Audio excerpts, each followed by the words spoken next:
¿Cuántos están contentos? Amén. Qué maravillosa presencia, ¿verdad? Y qué gran privilegio, pero un gran privilegio, mis amados hermanos, estar en la casa del Señor. Dice la palabra que es mejor un día en sus atrios, y los atrios quedan afuera del templo. Y es mejor estar incluso allá afuera, pero cerca, que estar fuera de ellos.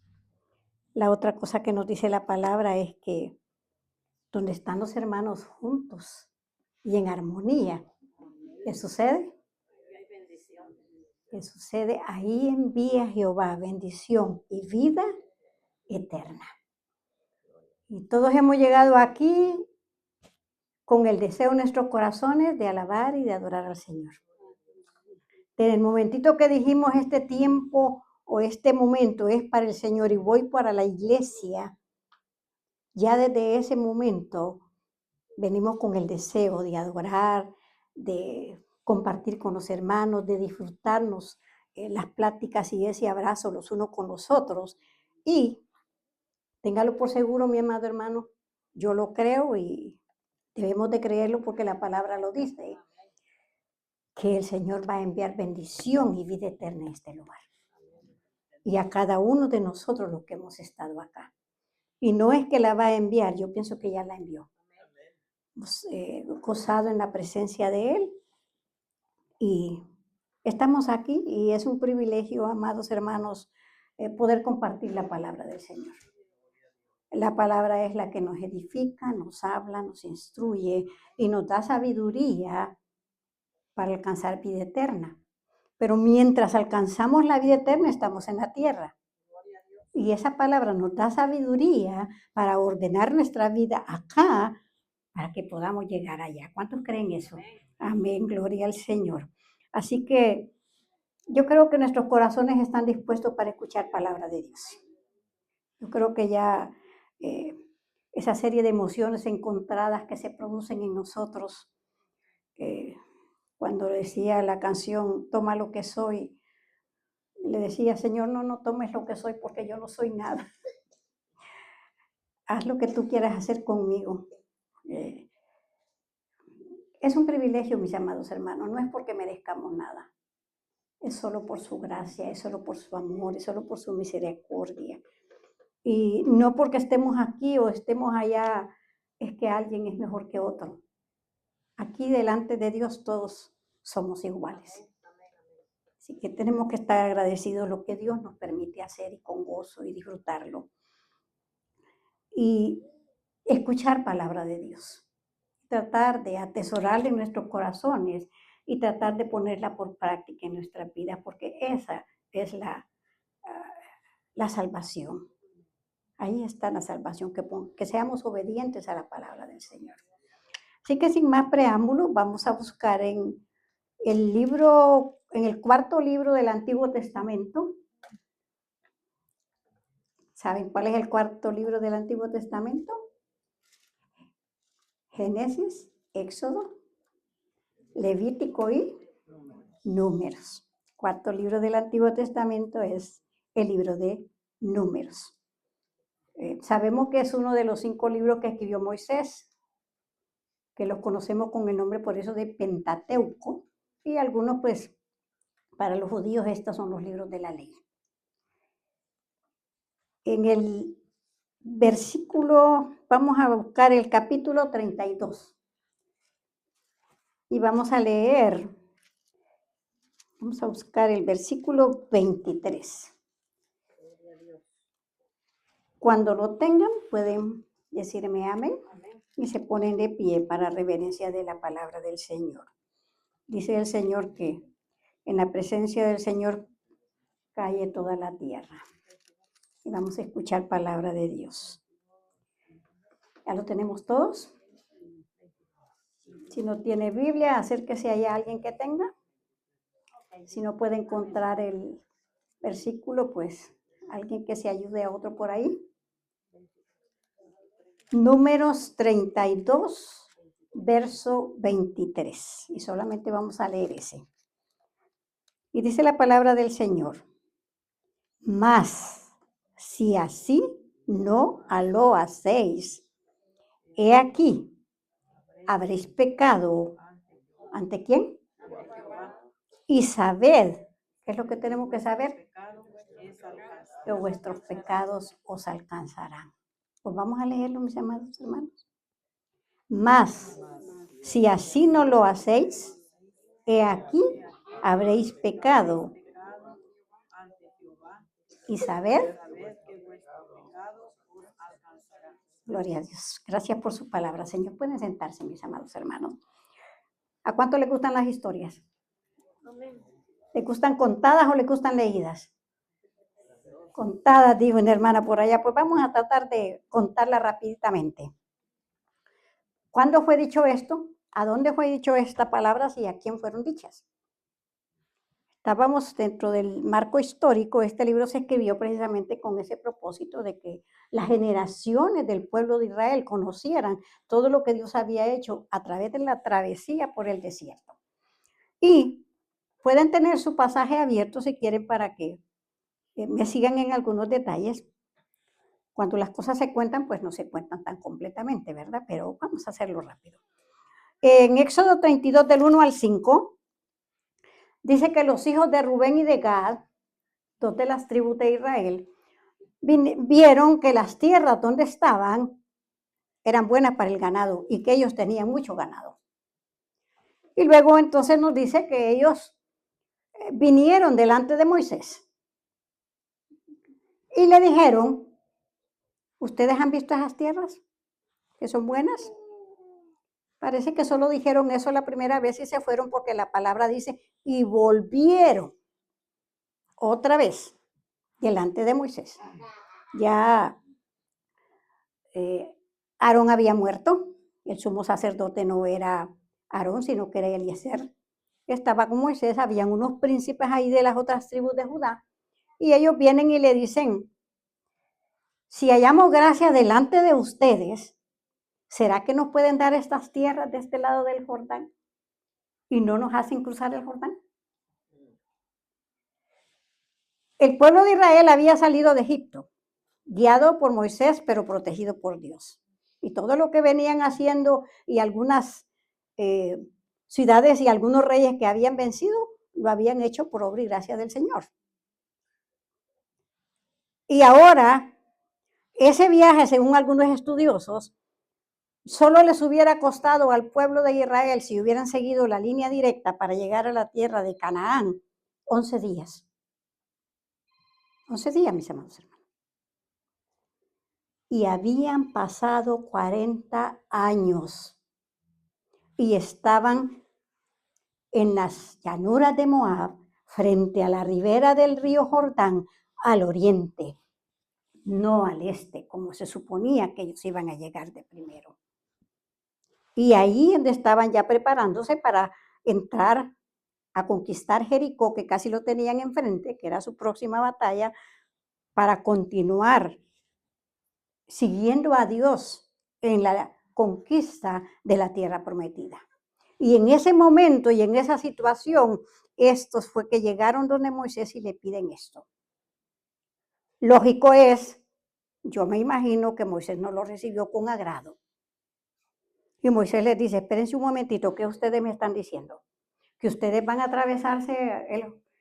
quedarse aquí mientras nosotros atravesamos el Jordán y vamos a luchar por la tierra que Dios nos dio. Esto va a desanimar al pueblo. ¿Acaso ya se les olvidó que cuando salimos de Egipto y estábamos en el desierto de Sin y llegamos acá desde Barnea, yo mandé de sus padres hace años espías a que vieran la tierra prometida y 10 de ellos vinieron y desanimaron al pueblo? Y el pueblo no solo se desanimó, sino que empezó y se fue a la batalla sin la ayuda de Dios ni de nada, y fueron derrotados. Y fue ahí donde Dios juró que los que tenían 20 años en ese tiempo no iban a ver la tierra prometida. Y los castigó a vagar esos 40 años en el desierto. ¿Se les olvida esto? Si ustedes no se vuelven a Dios, dice Moisés, Dios nos va a castigar, nos va a dejar en el desierto y ustedes habrán destruido esta nación.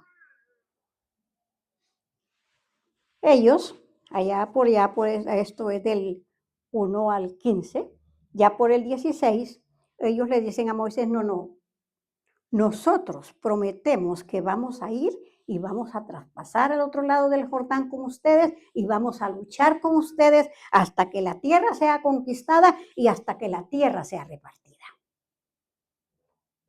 Si ustedes nos dan esta tierra por heredad, cuando ya todo eso vaya completado, nosotros vamos a regresar, pero vamos a dejar a nuestras familias acá. Pero los que tenemos armas y los del ejército vamos a pelear con ustedes.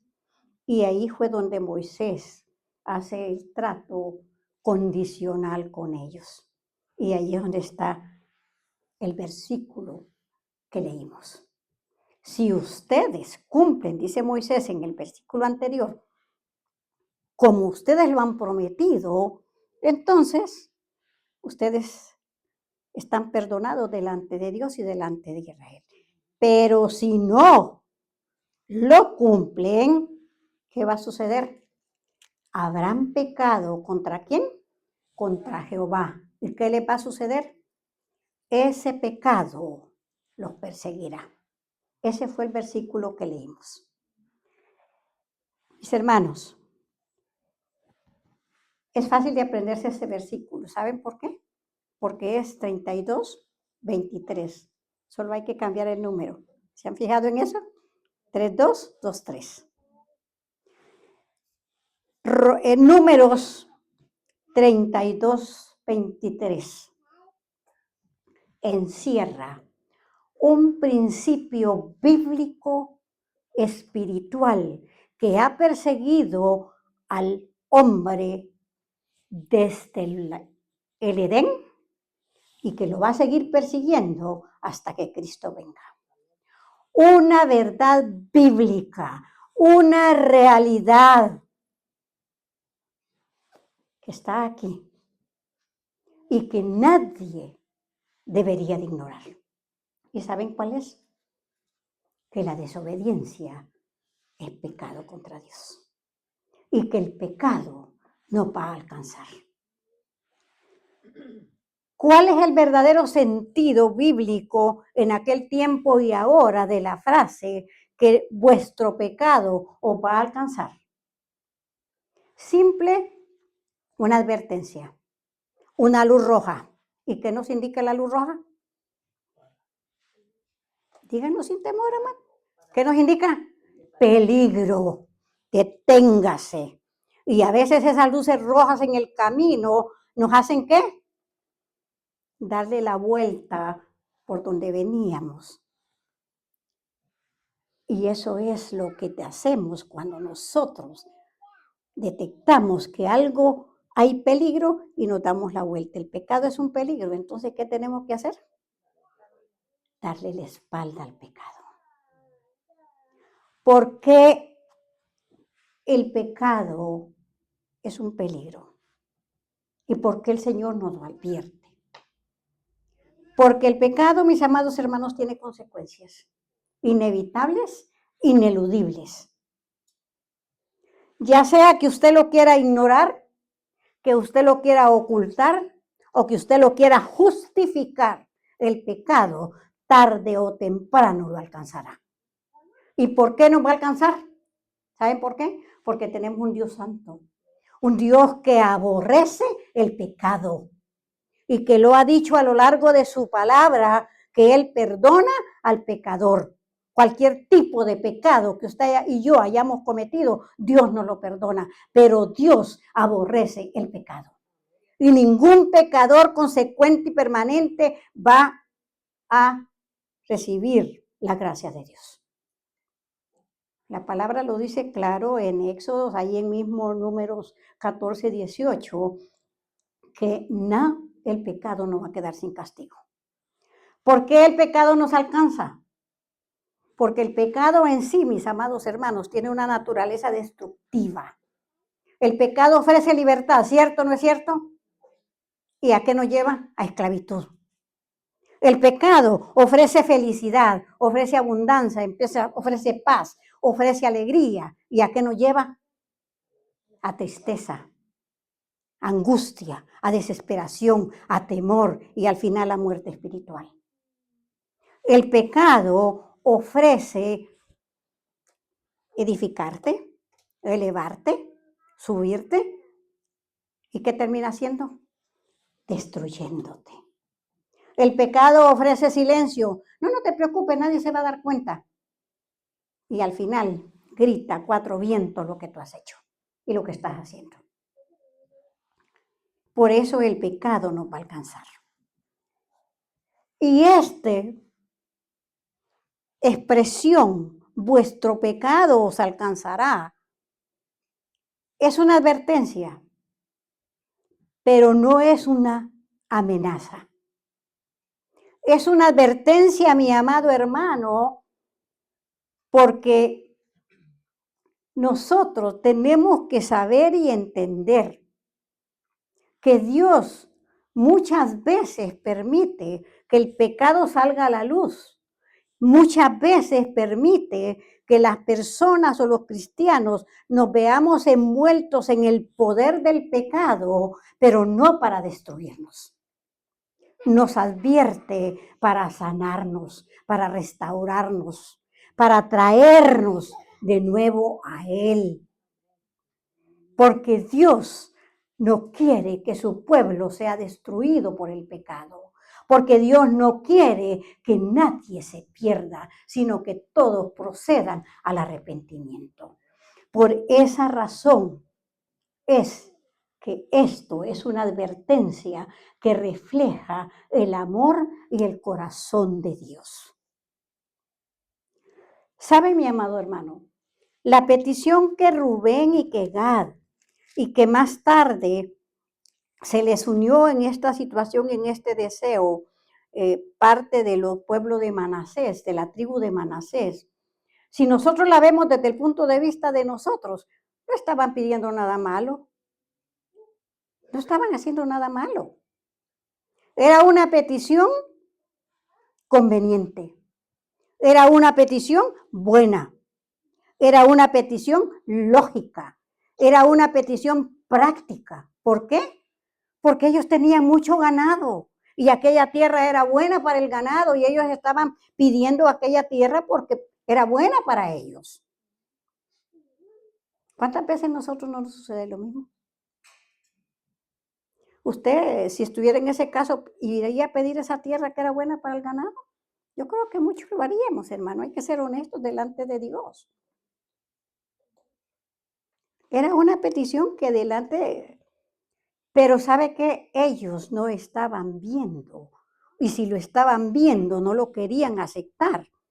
Lo que Moisés estaba viendo. Y Moisés estaba viendo, claro, es una tierra buena para ellos. Pero esto tiene consecuencias. Esto como que me suena a querer evitar responsabilidades. Esto como que me hace que es pecado a no querer hacer lo que Dios nos está mandando hacer. Esto va a desanimar al pueblo.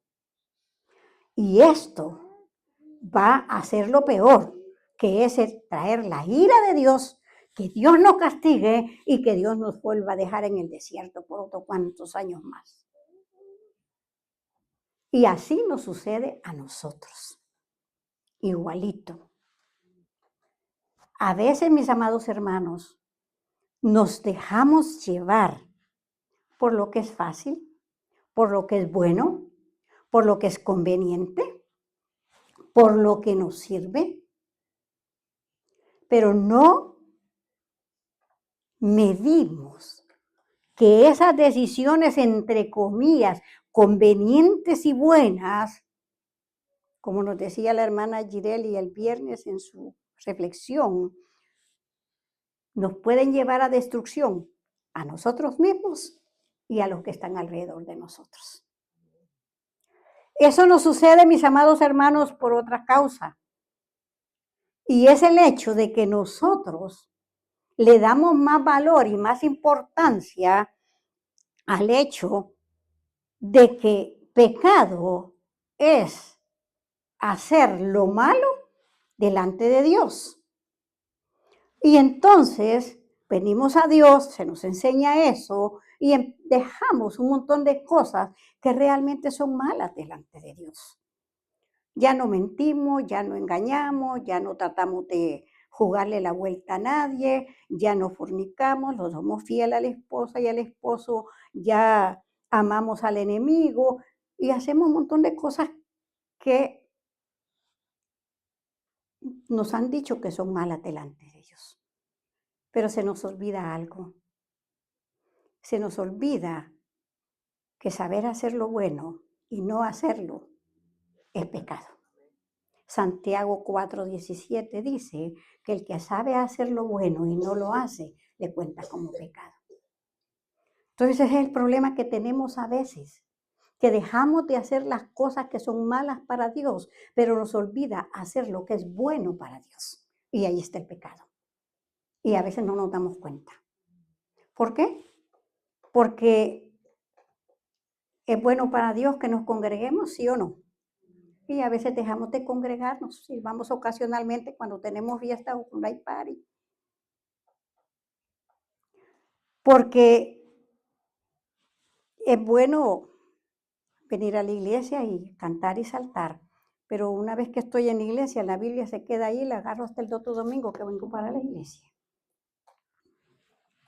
Se nos olvida que es bueno leer la Biblia, estudiar la palabra de Dios. Se nos olvida o no vemos la importancia de hacer nuestro devocional con nuestros hijos en el hogar.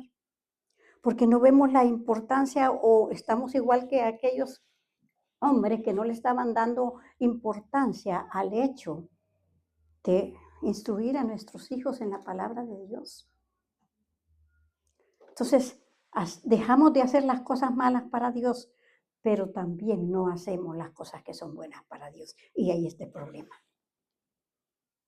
Y acordémonos, mis amados hermanos, que Dios disciplina. La palabra lo dice claro, que al que Dios ama y al que se le da por hijo, Dios lo disciplina. Pero que la disciplina de Dios es por amor, es para sanarnos, no para destruirnos. Y en ese pasaje de Hebreos 11 al 13, que nos habla de la disciplina de Dios, hace una comparación con el Padre. Y aquí ya vemos muchos padres. ¿Castigamos a nuestros hijos para destruirlos? ¿Qué padre castiga a su hijo para destruirlo? A menos que sea un malvado. Todo padre corrige a su hijo. ¿Para qué? Para bien de él. Cuando Dios nos advierte, cuando Dios nos corrige, es para bien de nosotros. Eso téngalo por seguro. Y dígale un amén aunque sea esto, mi amado hermano. Ahora, ¿cómo nos alcanza el pecado? ¿Por qué nos alcanza? Porque el pecado tiene consecuencias, ya dijimos, y deja huellas. Porque mi amado hermano, busque rapidito ahí Gálatas 6. Y si alguien lo encuentra primero. Gálatas 6:6, del 7 al 8.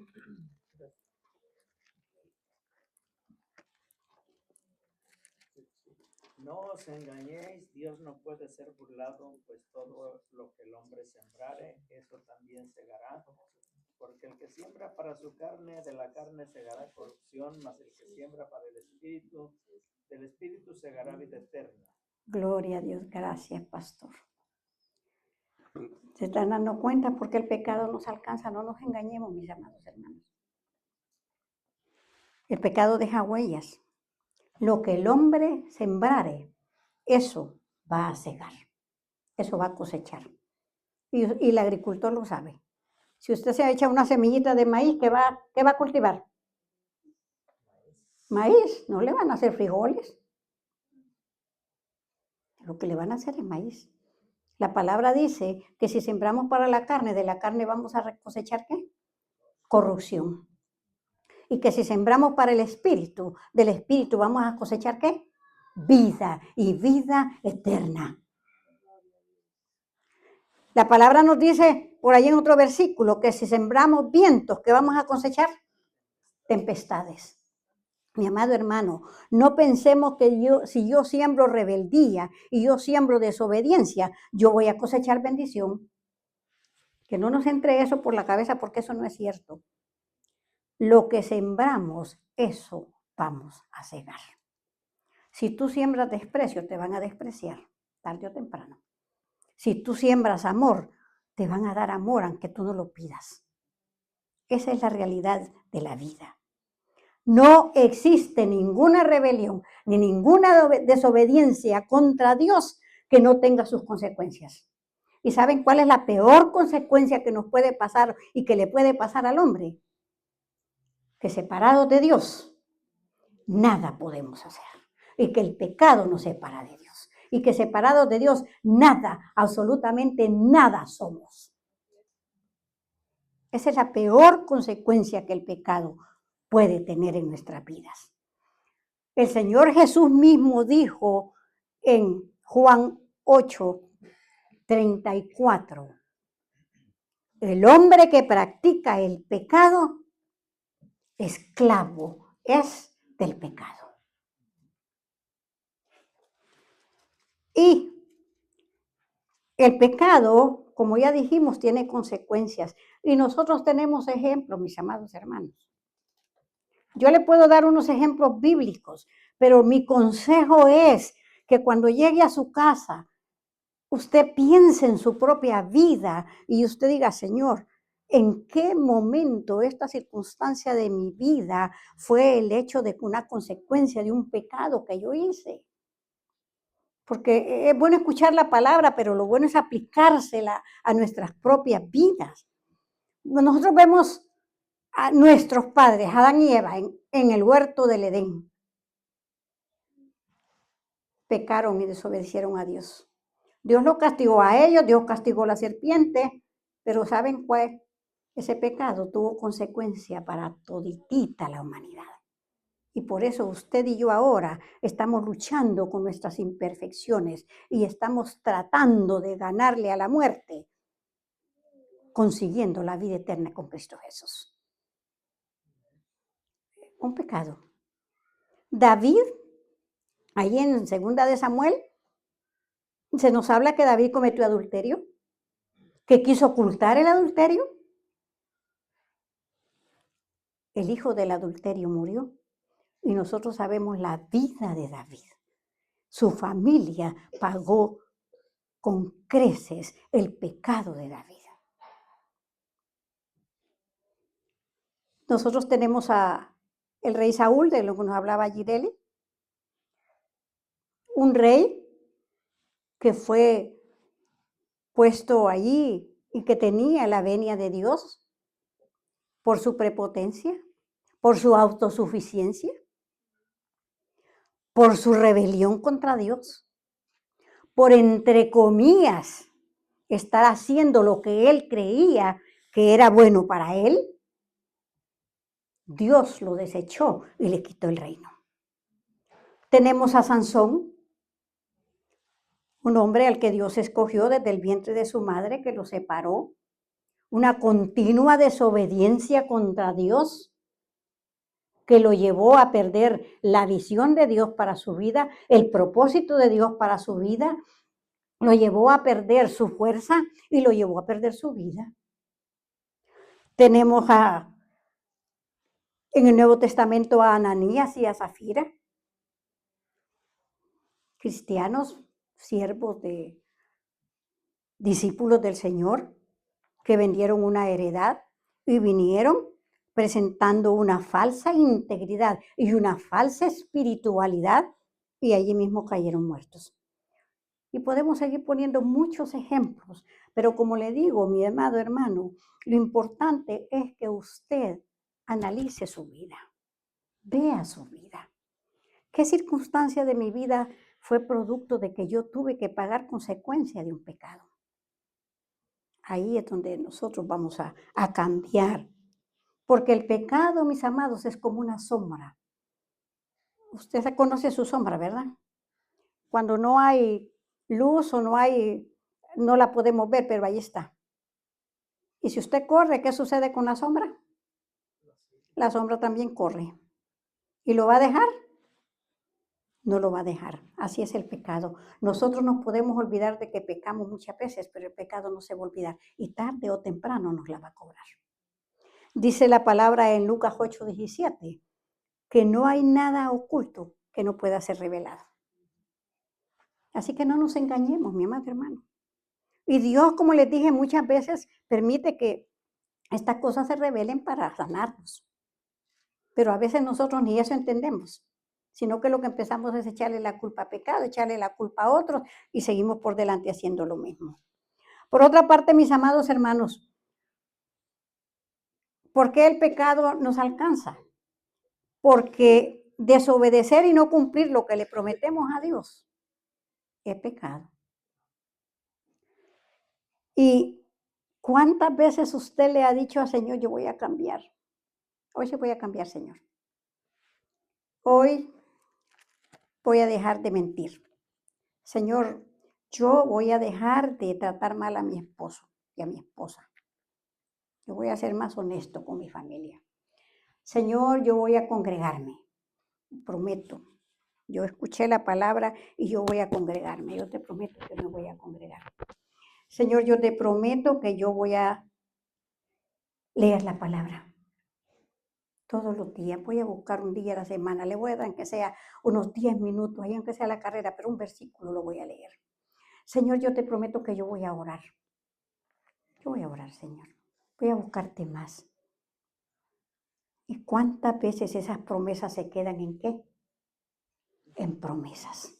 ¿Y qué le dijo Moisés a este pueblo?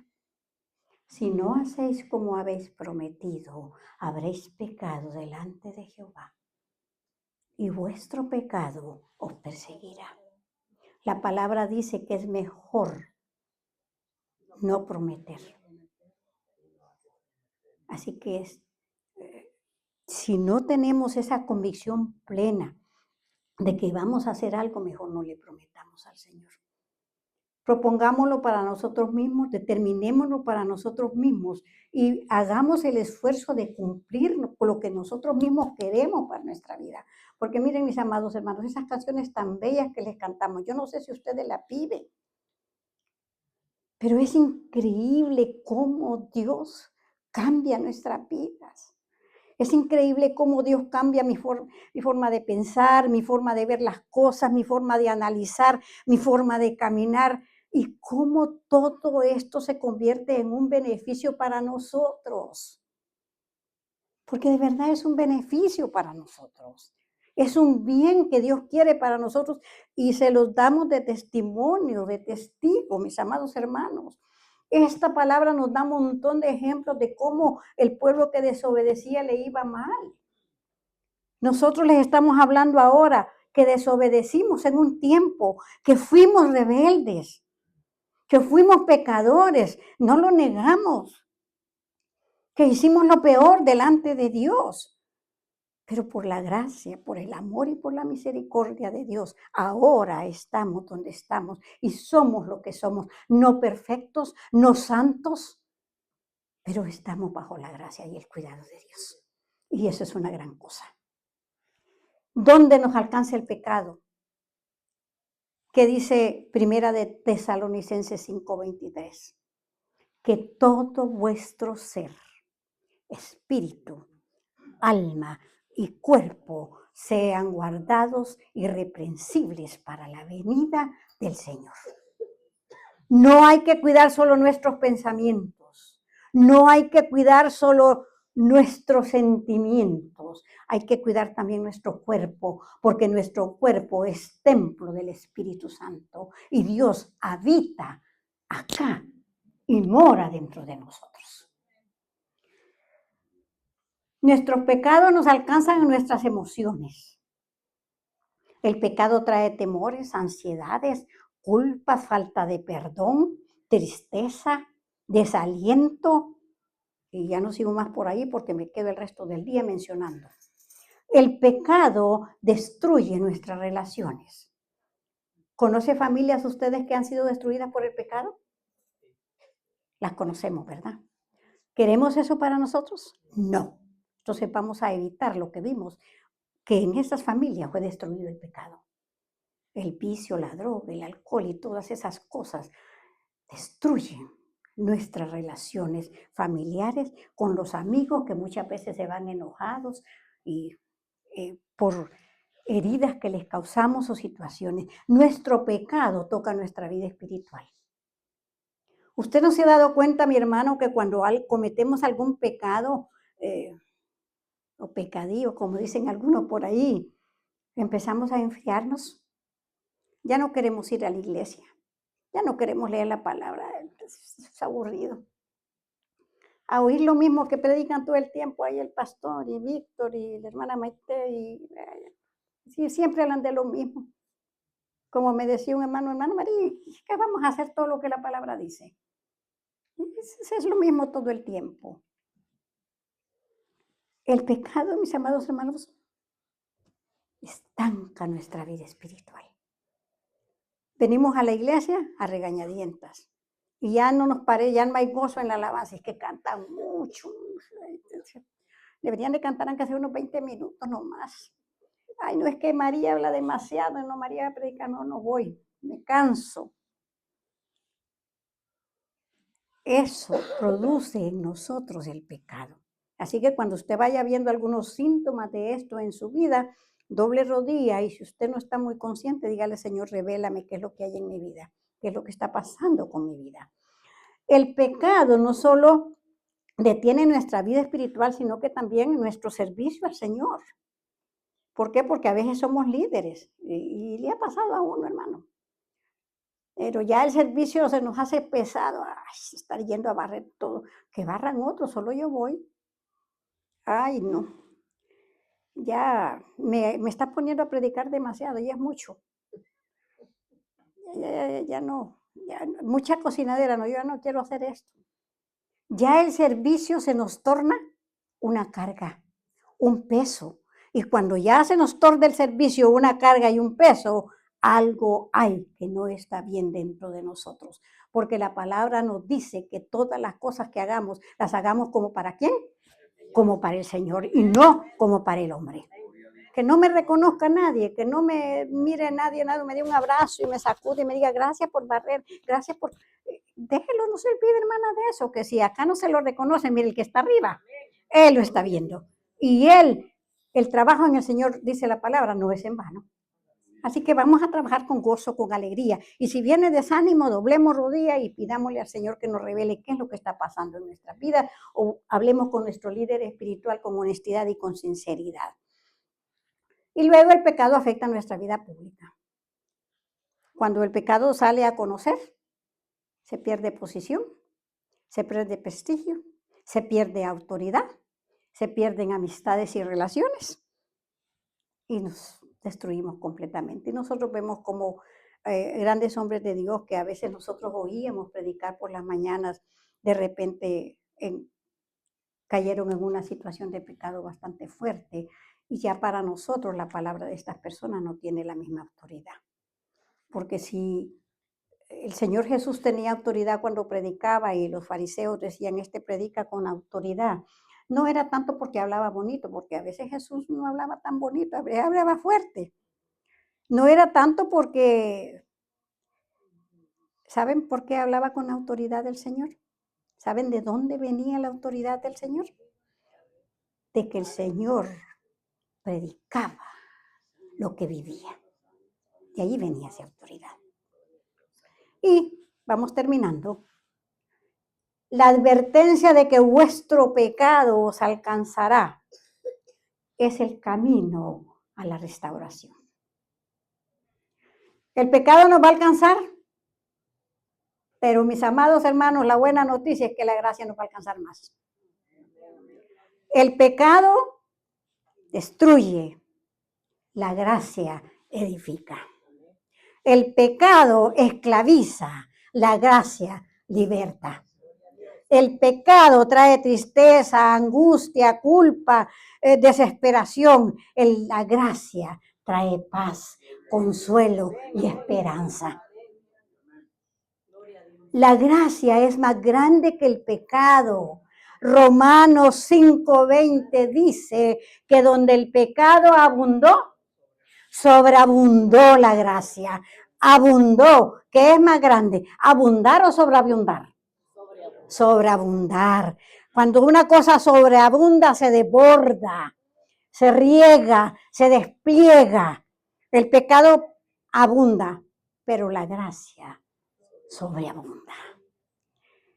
Por eso, mis amados hermanos, es que nosotros debemos de buscar la gracia de Dios. ¿Y quién es la gracia de Dios? Jesucristo, que nos refleja el amor de Dios. En que siendo nosotros pecadores, en que no mereciendo nada, Cristo murió por nosotros. Que Él murió por los pecados nosotros, pero murió también por los pecados de todos. Que Cristo, dice en Apocalipsis 1:5, que Cristo merece toda la gloria y toda la honra porque Él murió en esa cruz y con su sangre nos perdonó de nuestros pecados. Creer en Jesucristo de todo corazón, confesarlo con nuestra boca, que Él es el Señor y que Dios lo levantó de los muertos, nos va a traer esa vida eterna que Dios quiere que no perdamos y que por eso nos advierte que nuestros pecados nos van a alcanzar a donde quiera que vayamos. Que hermano, usted con su propia fuerza no se atreva ni a lidiar, ni a luchar, ni a creer que va a dominar el pecado o que lo va a dejar atrás. Sin Él nada podemos. Y todo lo podemos en Cristo que nos fortalece. Podemos dejar el pecado, cualquier clase de pecado que sea. Y este es un proceso que tenemos que entenderlo.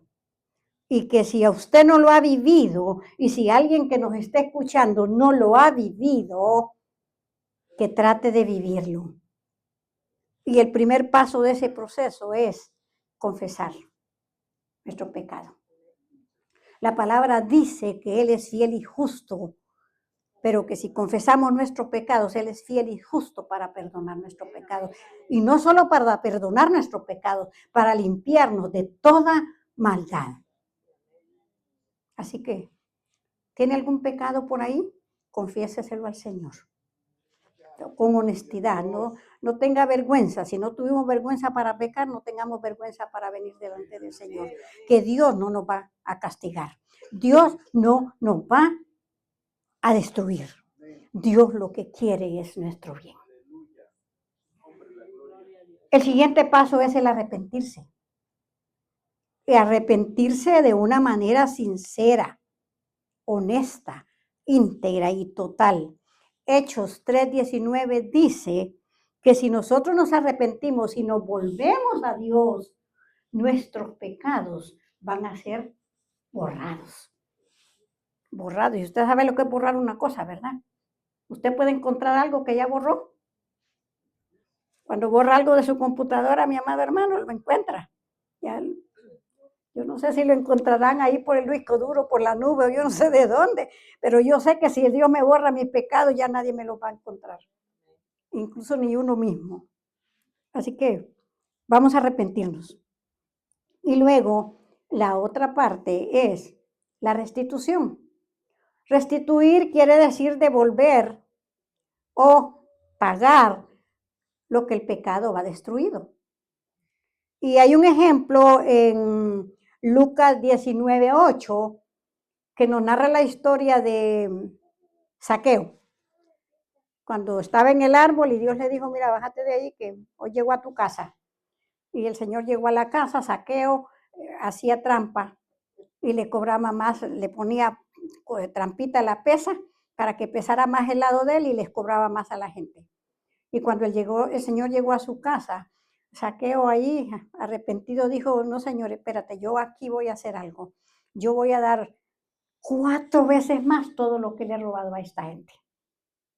Un arrepentimiento completo, verdadero, y restituir. Si usted ha pensado mal de un hermano, pídele perdón a Dios. Y si usted habló mal de un hermano, pídale perdón a Dios. Y si puede, vaya y pídale perdón a ese hermano. Dígale, mira, mi hermano, yo definitivamente pensé esto de ti. Perdóname. Y no lo vuelva a hacer. Porque esas decisiones que nosotros hacemos muchas veces nos llevan a pecar. Pero también las decisiones firmes que hacemos delante de Dios nos llevan a la gracia y a la salvación con Dios. Mi hermano, el mensaje no es que el pecado te va a alcanzar para destruirte. No lo pienses así. El mensaje es que el pecado te va a alcanzar para salvarte, para traerte a Dios, para que la gracia de Dios te envuelva, te acaricie y te ayude en la forma en que tú estás viviendo. Si usted tiene algún pecado ahí que cree que lo va a alcanzar, hermano, este es el momento, este es el lugar adecuado para cerrar nuestros ojos, inclinar nuestra mente y decirle, Señor, aquí estoy. Esta es mi vida. Si usted le ha prometido a Dios algún día que usted va a cambiar, que usted va a servir mejor a su iglesia, a su familia, si usted le ha prometido a Dios que lo va a buscar, que va a leer la palabra y no le ha cumplido, no se sienta mal, hermano. El Espíritu Santo con cariño, con amor, con ternura, con una apacible voz ahí dentro de su corazón le dice, hijo, aquí estoy. Lo que necesito y lo que quiero es perdonarte, ayudarte y guiarte. Padre, aquí hay un pueblo al que tú ahora nos has hablado. Señor, de verdad, no queremos vivir en la sombra del pecado y en la esclavitud del pecado. Queremos a partir de ahora vivir bajo la sombra de la cruz. Y queremos vivir en esa libertad que Cristo nos ofreció en la cruz, sin nosotros merecerlo. Él murió por nosotros. Padre bueno y misericordioso, yo estoy delante de ti en esta mañana y en este lugar. Y yo sé, oh Dios, que tú nos conoces, que tú conoces las intenciones más íntimas de nuestro corazón. Señor, yo sé que a ti nada te es oculto de mi vida. Que quizá a veces, Señor, yo me olvido o no quiero ver mis fallas, que yo no quiero ver mis errores y que quiero seguir por ahí caminando creyendo que nadie la va a ver. Yo puedo ocultarle mi pecado al hombre, pero a ti, Señor, no te lo puedo ocultar jamás. Y es delante de ti que estamos en esta mañana y en este lugar. Y venimos con corazones humildes, humillados y rendidos delante de ti, reconociendo que sin ti nada podemos, Señor. Y pidiéndote que nos des una voluntad firme para arrepentirnos. Que nos des una fe viva para creer en Cristo y recibir tu perdón en este día. Ayúdanos, Señor. Ayúdanos. Danos la fuerza, porque sin ti nada somos. Señor, a veces hacemos decisiones buenas. A veces tomamos decisiones que para nosotros son correctas, que son prácticas. Pero, Señor, en esas decisiones a veces destruimos a nuestros hijos, a nuestra familia, a nuestros hermanos, aún en la iglesia. Nos destruimos a nosotros mismos. Líbranos, oh Dios. Líbranos y ayúdanos. Danos el discernimiento para ver alrededor de nosotros y qué es lo que sucede con cada una de estas cosas que querramos hacer. Mi amado hermano, este es el día que hizo el Señor. Este es el día de salvación. Este es el día de vida eterna. No lo deje pasar. Dios está a la puerta y está llamando a tu corazón. Ábrele tu corazón. Ríndele tu vida a Dios. Que lo mejor que podemos hacer en esta tierra es entregarle nuestro corazón y nuestra vida al Señor, nuestro pastor con nosotros. Gloria a Dios. Aleluya.